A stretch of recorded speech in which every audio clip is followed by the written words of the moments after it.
Geraint ydw i. Dwi'n byw yn Penacau, ger Wrexham. Dwi wedi bod yn byw yn Penacau ers 1999. Dwi'n byw efo fy nheulu, mae fy ngwraig, Tracy, a fy mab, Osian Hedd, sydd yn 10 oed. A mae fy merch, Lowri Enfys, sydd yn 2.5 oed.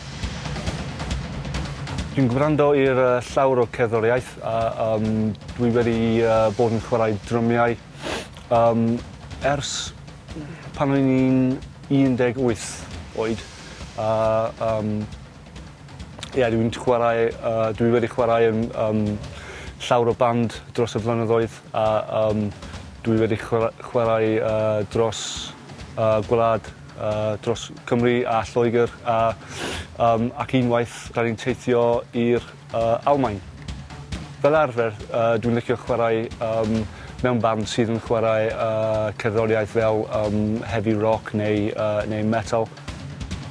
Dwi wedi ddechrau dysgu Cymraeg achos roedd fy nhad yn dod o Tombol ger Crosshands yn Sir Caerfyrddin ac doedd o ddim yn cael cyfle i fy nysgu fi Cymraeg pan o'n i'n ifanc. Felly, o'n i eisiau siarad efo fy nhad yn ei iaith. Dwi wedi dysgu efo Say Something in Welsh. Heb Say Something in Welsh, faswn i ddim wedi bod yn medru siarad yn Cymraeg efo fy nhad cyn bu farw llynedd. Felly dwi'n diolchgar i Aran, Catrin, Iestyn a Cat sydd yn creu cwrs Say Something in Welsh. Mae llawer o bobl gofyn i mi ers faint wyt ti wedi bod yn tyfu dy barf ac